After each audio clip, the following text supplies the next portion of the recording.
Graça e a paz, irmãs, boa noite. Nós estamos voltando aos nossos estudos com as mulheres. Esse estudo está sendo dessa forma online, nosso primeiro do ano. Espero que o próximo nós possamos estar juntas, não é verdade? Mas esse estudo que nós vamos dar início, ele é baseado, tá certo, em um livro, Uma Linda Mulher, tá bom? E a gente vai falar sobre a beleza da mulher através das cartas de João, tá certo?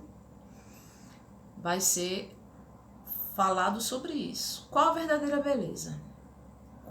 Como é que Deus vê?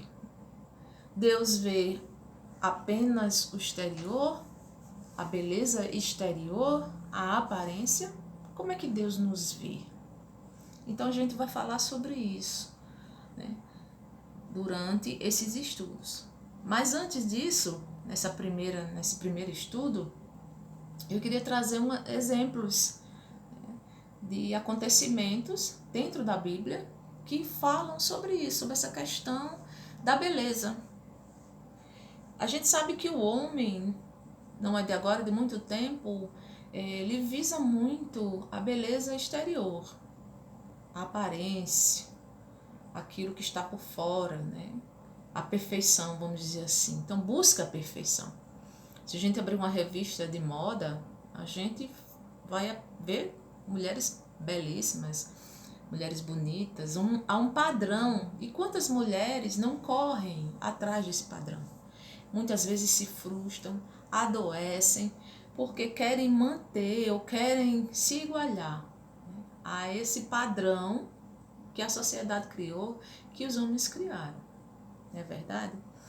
E a gente pode ver isso, a gente pode ver o primeiro exemplo no livro de Esther. Quando o rei Assuero, ele deu aquele banquete, ele começou, no livro começa dizendo que o rei deu um banquete para os seus convidados, para as pessoas importantes ali da época. Então, e durante 180 dias, ele mostrou a enorme riqueza que ele tinha. A riqueza do seu reino, né?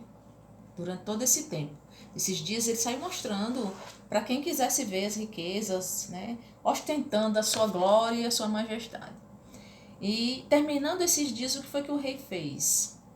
O rei deu um banquete no jardim interno do palácio, né? De 7 dias para todo o povo. E aí saiu convidando todo o povo de Suzã, do mais rico ao mais pobre.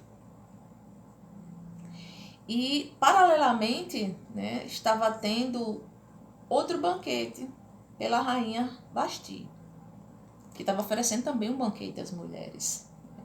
E aí, então, no 7º dia, quando o rei, Assuero, o rei Xerxes, também como pode ser chamado, ele estava muito, vamos dizer assim, alto, de tanta bebida, o vinho já estava muito alegre por causa da bebida, do vinho. Ele resolve também chamar a rainha Vasti para quê? Para mostrar a beleza da rainha Vasti. Acredito que ele deveria ser uma mulher belíssima, linda. E assim como ele estava mostrando as suas riquezas, ostentando os seus bens, tudo que ele tinha de bonito, de construído e adquirido, a rainha fazia parte disso, dessa conquista, vamos dizer assim, desse bem que ele tinha. Então ele queria mostrar a beleza, a beleza da rainha Vasti. Ele queria que as pessoas vissem isso. E aconteceu que a rainha, Vasti se negou, não obedeceu ao chamado do rei. E dessa maneira ela perdeu o seu trono. Ela foi excluída. E quando passou esse determinado tempo, de um certo período, como vocês sabem da história, o rei ali se sentindo, vamos dizer, triste, Os seus conselheiros disseram que seria bom que ele procurasse uma nova esposa, E aí deram a ideia de como se daria essa escolha. E se daria o quê? Através, vamos dizer assim, de um concurso de beleza.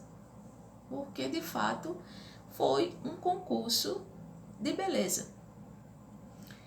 Porque ele saiu chamando, aquelas mulheres todas as belas jovens, né, de 127 províncias foram escolhidas, as mais belas. Eu acredito que essas moças eram jovens, acredito que sim, né? E para isso, então assim, os valores da Pérsia, né, era distorcido da Pérsia antiga. Eram valores mundanos, né? E eles davam muita importância à beleza exterior, à juventude, né? E se a gente olhar no livro do Esther, a gente vai entender que hoje, assim como aquelas mulheres viviam sobre aquela pressão, as mulheres de hoje também vivem sobre essa pressão. Muitas mulheres vivem sobre essa pressão, né? Desse modelo, de chegar a esse padrão. Quantas mulheres não já entraram em crises, se frustraram, adoeceram, né? E até morreram para tentar alcançar um padrão de beleza que foi criado pelos homens, não é verdade? Então, o padrão do mundo é outro. E as mulheres lá antigamente também eram tratadas como objeto sexual, e aqui também. Nós podemos ver isso através das músicas, muitas músicas, né? Que denegrinem, né? A imagem da mulher, desvalorizam a imagem da mulher, né? E as mulheres tratadas como um objeto apenas, um objeto sexual, um objeto de exposição, porque está comparado aos padrões do mundo, né? Então, no capítulo 2 de Esther, vamos aprender assim, talvez você nunca tenha olhado por esse lado, confesso que também eu nunca tinha parado para olhar muito por esse lado, que ali aconteceu um concurso de beleza, né? Quando o rei Xerxes, ele dormia como uma virgem diferente a cada noite, isso durante meses, não sei quanto tempo isso durou, né? E como eu disse, essas meninas deviam ser muito novas, né? Foram escolhidas para isso. E a gente também tem um exemplo no Japão, que as meninas mais belas são, na maioria das vezes, escolhidas, fazem um treinamento para se tornarem geishas, né? Com o único objetivo de agradar aos homens. E aí o autor ele cita um livro, né, que é Memórias de uma Geisha. Eu não cheguei a ler, mas eu já ouvi falar sobre esse livro. Que nesse livro tem uma jovem Shio, não sei se é assim que se pronuncia, que ela dá o depoimento dela, né? Ela fala sobre tudo que aconteceu com ela quando fez esse tratamento, como ela se sentia, né, em relação a tudo isso. Então, assim, isso aconteceu, né, esse exemplo que a gente tem de Esther, né, desse livro de Esther, quando foi feito, né, aquele concurso de beleza de milhares de jovens virgens, né, foram trazidas pelo rei Assuero, era uma ordem do rei. Eu acho que, mesmo se elas não quisessem, elas foram obrigadas a estarem ali, assim como Esther também, né, foi obrigada a estar, para participar daquela festa, para participar daquilo ali, daquele concurso de beleza, né? Então, assim, depois de Vasti ser banida por causa da sua desobediência, né, em um concurso de beleza para a nova da rainha da Pérsia começa. Então, a gente vai vendo, se você for ler o livro de Esther, eu recomendo, né, que a gente leia novamente, olhando para esse ponto aí, olhando para esse lado, né, do comportamento do rei, do comportamento de tudo que aconteceu ali, na escolha dessa rainha. Então, assim, Deus permite que os homens eles façam suas escolhas, né, suas escolhas imorais, mas nada escapa à vista do Senhor, nada escapa entre os seus dedos, né. Existe, né, uma forte percepção nos hebreus de que ele estava com Esther uma vez que ela suportou, né, tudo isso. E a gente pergunta, será que Esther foi para ali de boa vontade? Ela foi levada, né? Ela queria estar ali, ela queria participar daquilo. Mas todos nós sabemos também que havia um propósito em tudo isso. Então, assim, o homem, porque eu dei essa entrada nisso aí? Porque o homem, ele vê isso, a beleza. Diz que quando, né, que ele se agradou de Esther. Quando ele viu Esther, ele gostou do que viu. Então, assim, o homem, ele olha para o exterior. Ele olha para a aparência. Muitas vezes, a maioria dos homens, eles dão importância mais à aparência do que há interiormente na mulher. Só que o Senhor não. Deus, ele olha para o nosso coração. Ele olha para dentro de nós. Glória a Deus por isso, né? A beleza física sempre desempenhou um papel importante nas escolhas dos líderes, pois o homem olha para a aparência exterior.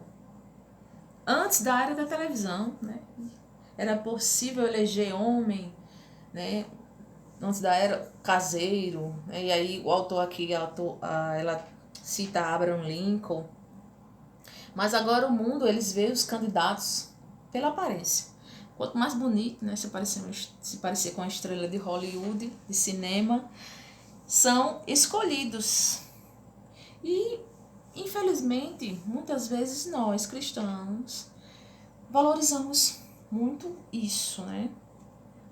Baseamos muitas vezes pela aparência. E aí, quando eu falo agora, eu não falo só da mulher. Também falo do homem, no geral, né? O homem em si. E não estou dizendo com isso que a gente vá negligenciar. Ah, não, agora eu não vou mais pentear meus cabelos, eu não vou fazer as sobrancelhas, eu não vou fazer isso ou aquilo mais, porque...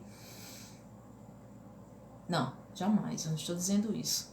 Mas eu falo assim da valorização excessiva, né? O olhar com uma discriminação, com um preconceito, achando que a aparência vai definir o caráter de uma pessoa. Na verdade, não é. E aí a gente tem aquele exemplo muito, muito forte e claro que da Bíblia, quando Samuel foi ungir um rei, né? E o Senhor fala, aquele versículo muito conhecido, né? Que o Senhor não vê como vê o homem. O homem vê a aparência, mas o Senhor vê o quê? O coração. Porque ele olha para Eliabe, um homem que quando a gente vai lendo a história, que parecia ser um homem orgulhoso e invejoso. Mas quando o profeta Samuel viu que ele era alto, formoso, tinha um porte de um rei, né? Aí Samuel se animou logo, é esse que o Senhor escolheu, né? Certamente está perante o Senhor o seu ungido. Mas o que é que o Senhor diz? Né? Eu não considero a aparência, Samuel. Não considero a altura, os traços belos. Pois o que o Senhor diz, eu o rejeitei. Olha só, porque o Senhor estava vendo o coração. O Senhor sabia quem era Eliabe, de fato. Profundamente, era só o Senhor que podia ver o coração de Eliabe. O que se via ali por fora era uma beleza exterior. Mas o Senhor conhecia Eliabe por dentro. Então, muitas vezes a gente tem que se enganar por isso, pela aparência, né?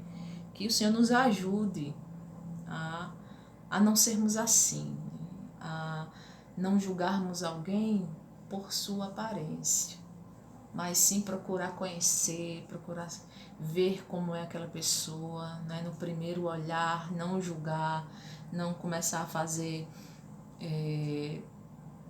especulações na cabeça.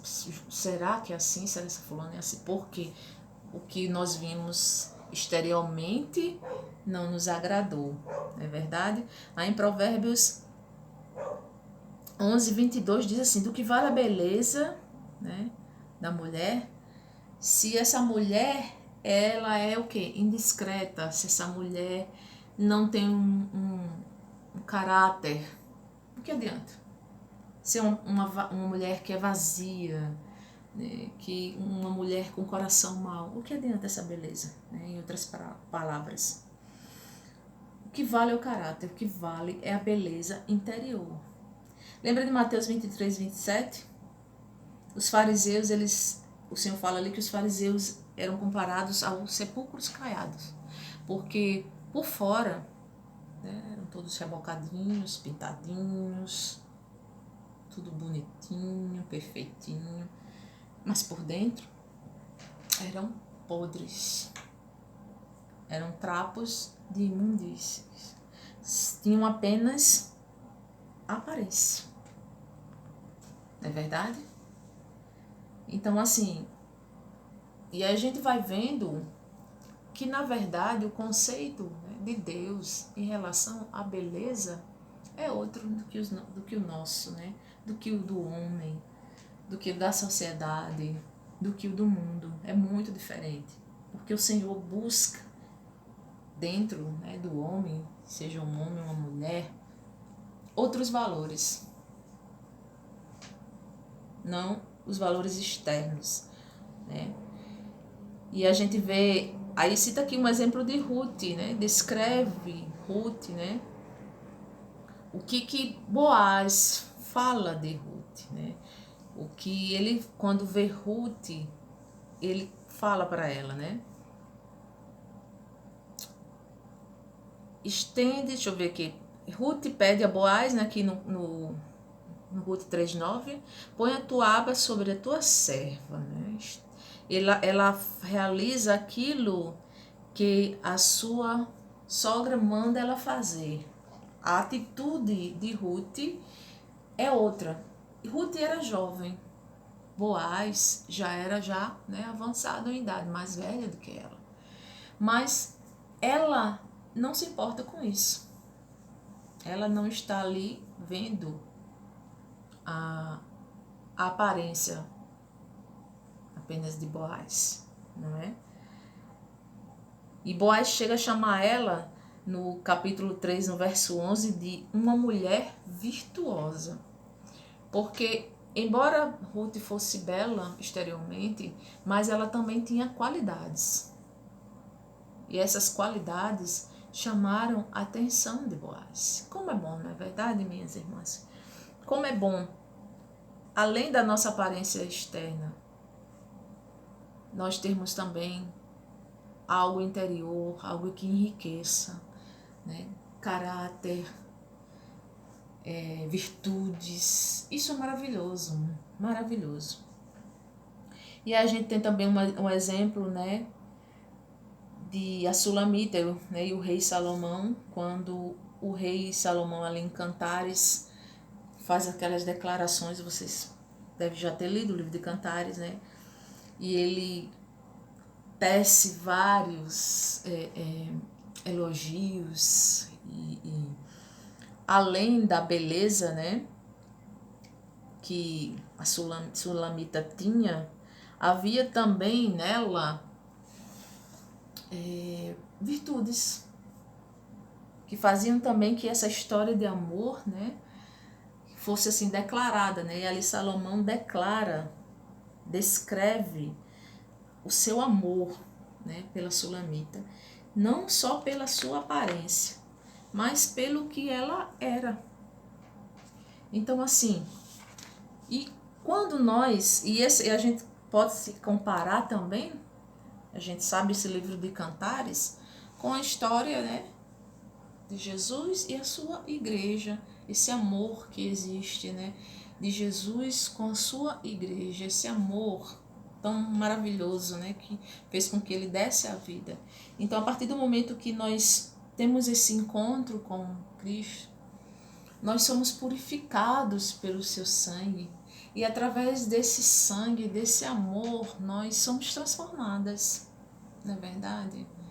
E nós nos tornamos uma nova criatura, uma nova pessoa. Aquelas coisas feias, né? Que a gente, aqueles hábitos ruins, aqueles hábitos feios, muitas às vezes atitudes feias, né? Deixamos de praticar. Cada vez mais que nos aprofundamos em conhecer Cristo e Ele tomar conta de nós, né? Da nossa vida, vamos nos tornando pessoas belas interiormente. As nossas atitudes vão refletir Cristo, não é verdade? E Cristo, sabemos que era É lindo. É lindo. Eu não estou falando aqui da sua aparência física. Eu estou falando da essência de Cristo. Que Ele é. Aleluia. E a partir do momento que nós somos imitadores dele, nós vamos também nos tornar mulheres lindas. Não é verdade? É a lógica. Vamos pensar. Vamos nos tornar mulheres lindas. Mesmo que isso não seja exteriormente, na aparência física, mas interiormente, no coração, nas nossas atitudes, no nosso caráter, as nossas virtudes, isso vai nos tornar mulheres lindas. A verdadeira beleza que o Senhor quer. Como eu disse já, né?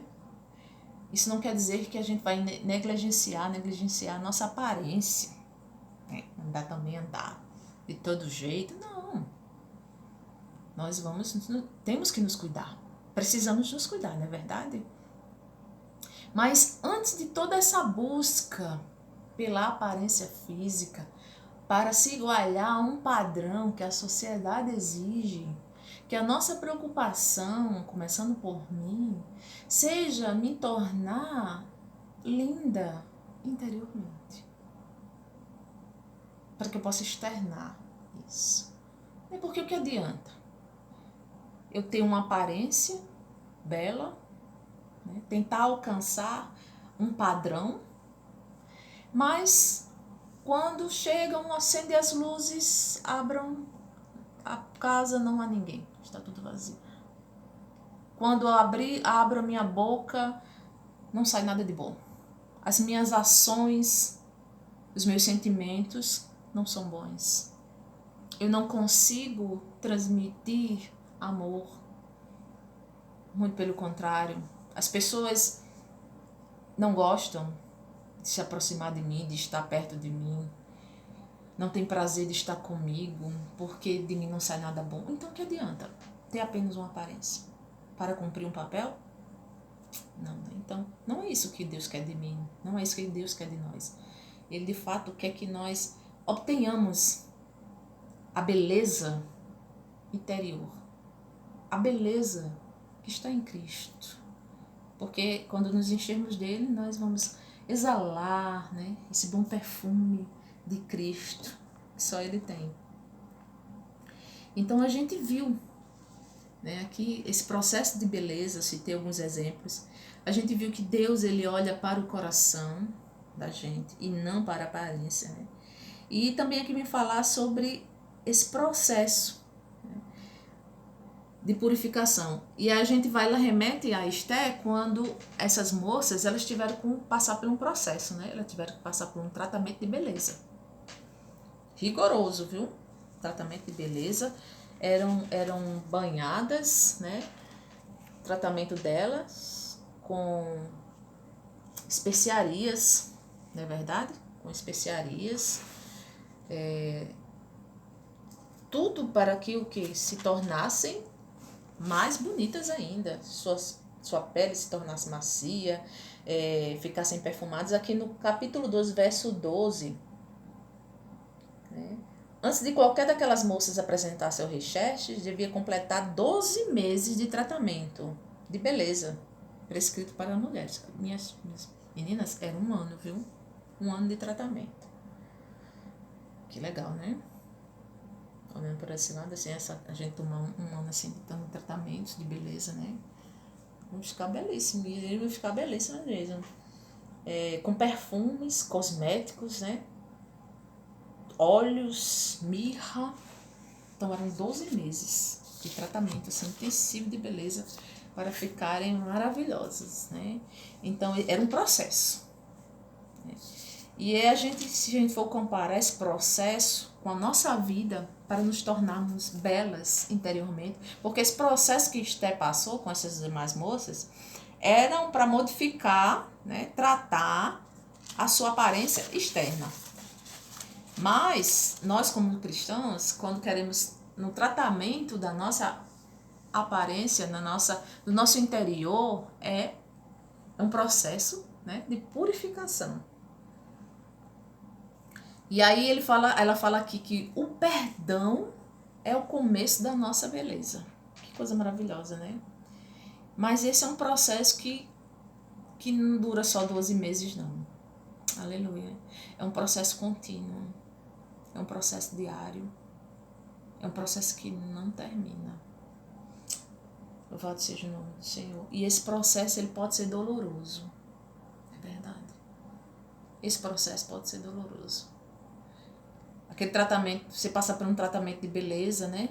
Pode até ser cansativo, né? E tudo, mas tem um prazo. Mas o processo de purificação aqui, ó, do nosso interior, do nosso coração, é um processo que não termina assim em 2 meses, né? Em 10 anos, não, é uma vida toda. E ele pode ser muito doloroso, mas é muito proveitoso, né? Glória a Deus por isso. É um processo de purificação. E a gente pode também trazer uma outra história, né, que também relaciona isso, que é encontrado no livro de Oséias. Não sei se você já chegou a ler. Que nessa história Deus pede o que é o profeta Oséias, que ele se una a uma mulher adúltera. Não é verdade? Para quê? Para representar a figura de Cristo. E aí o Senhor pede a Oséias que ele se case com uma mulher infiel. Então, algumas pessoas podem dizer assim, mas quando leem, né, o primeiro, Deus pedir para que Oséias se case com uma mulher infiel. Nossa. Dá um certo choque, né? Se essa história não fosse real, né, a gente também, se não estivesse na Bíblia, a gente até duvidaria. Como é que pode? Mas isso nos representa nós. Nos representa. Sabia? A história da salvação. Porque não era assim? Quando o Senhor nos encontrou? Como era de fato? Porque Oséias fez exatamente o que Cristo fez. Não é verdade? Ele nos comprou para si mesmo, para sermos o que? A sua noiva. Ele nos tomou, aleluia, para sermos a sua noiva, sem mácula e sem ruga, nem coisa semelhante. Efésios 5, 27. Ele fez isso mesmo, sabendo que nós seremos infiéis. Quantas vezes nós não já fomos infiéis ao nosso noivo? Então, quando a gente começa a pensar nisso, a gente já começa a olhar diferente, né? Para a atitude que Deus teve quando pediu a Oséias para que se casasse com uma mulher infiel, para representar aquele povo lá de Israel, o que eles andavam fazendo. E nós? Jesus nos comprou para sermos a sua noiva, né? Virgem, imaculada, pura, santa. Então, o livro de Oséias realmente é um livro desafiador, né? Mas existem princípios fundamentais que servirão de proveito, servem de proveito para nós. Se a gente ler ele atentamente, esse livro fala muito, traz profundos ensinamentos. E apesar de o livro de Oséias tratar de um fato comum, né, de uma noiva comum, especificamente Israel, ele ainda pode ser aplicado para nós nos dias de hoje. Como Israel conhecia o Senhor, mas estava inclinado à infidelidade, né, buscando outros amantes, né, porque para eles Deus não era o suficiente. Muitas vezes a gente se pega fazendo isso, né, sendo infiel em outras atitudes, em muitas atitudes, quando, né, pecamos contra Deus, quando às vezes colocamos algo ou alguém no lugar do Senhor, estamos valorizando mais alguém ou aquilo, mais do que ao Senhor. Então Deus pede para que Oséias faça isso, case com a mulher adúltera, né, para representar esse papel. E é assim que o Senhor Jesus fez conosco, né? Então, assim, nas cartas de João descobrimos, a gente vai ver no decorrer dessas lições, da próxima lição aí, nas cartas de João, vai nos mostrar o segredo da beleza, da verdadeira beleza. E quando a gente começa a falar, eu reconheço que quando eu vi, né, esse estudo, esse título, Uma Linda Mulher, eu achei que isso se tratava mais, focava mais o lado físico, a aparência física, mas eu pude ver que não, que o que esses estudos vão tratar é do interior, da verdadeira beleza. Aleluia. A verdadeira beleza, a beleza de Cristo. 1 João 2,28 diz, né, tenhamos confiança e não sejamos confundidos por ele na sua vinda. Né? Temos um rei maravilhoso que está voltando para buscar a sua noiva algum dia. E na sua ausência devemos nos preparar para ele assim, como uma noiva se prepara para o seu noivo no dia do casamento. Que coisa maravilhosa, não é verdade? Quando a mulher vai casar, né? E ela tem um dia de beleza, né? Que ela passa um dia ali se preparando, fazendo unhas, cabelo, tratamento de pele, limpeza de pele. Ela está se preparando para um dia muito especial, né? O dia do casamento dela. Imagina aí. Mas aquele casamento aqui, quando nos casamos aqui, já está marcado para aquela data, não é verdade? E o nosso casamento com Cristo, a espera da igreja, a noiva pelo noivo, é uma espera que não tem data marcada, porque não sabemos a data marcada. Mas devemos, assim como a noiva espera seu noivo, devemos estar sempre preparadas. Devemos sempre estar nesse tratamento, nesse processo de tratamento aqui dentro, interior. Não falo aqui do exterior, mas do interior. Louvado seja o nome do Senhor. Então, eu espero que vocês possam ter compreendido um pouco essa introdução, na verdade, desse primeiro estudo, né, sobre a beleza, tá certo? E nos demais estudos nós vamos falar sobre a verdadeira beleza, né, baseada nas cartas de João, tá certo? E eu espero que você não perca nenhum, tá bom? Chama mais alguém, convida mais alguém para participar. Eu quero encerrar lendo o Salmo 45, tá bom? Que diz assim: com o coração vibrando de boas palavras, recito os meus versos em honra ao Rei. Seja a minha língua como a pena de um hábil escritor. És dos homens o mais notável. Derramou-se graça em teus lábios, visto que Deus te abençoou para sempre. Prende a espada à cintura, ó poderoso. Cobre-te de esplendor e majestade. Na tua majestade cavalga vitoriosamente pela verdade, pela misericórdia e pela justiça. Que a tua mão direita realize feitos gloriosos. Tuas flechas afiadas atingem o coração dos inimigos do rei. Debaixo dos teus pés caem nações. O teu trono, ó Deus, subsiste para todo sempre. Cetro de justiça é o cetro do teu reino. Amas a justiça e odeias a iniquidade. Por isso Deus, o teu Deus, escolheu-te dentre os teus companheiros, ungindo-te com o óleo da alegria. Todas as tuas vestes exalam aroma de mirra, aloés e cássia. Nos palácios adornados de marfim ressoam os instrumentos de corda que te alegram. Filhas de reis estão entre as mulheres da tua corte. À tua direita está a noiva real, enfeitada de ouro puro de Ofir. Ouça, ó filha, considere e incline os seus ouvidos. Esqueça o seu povo e a casa paterna. O rei foi cativado pela sua beleza. Honre-o, pois ele é o seu Senhor.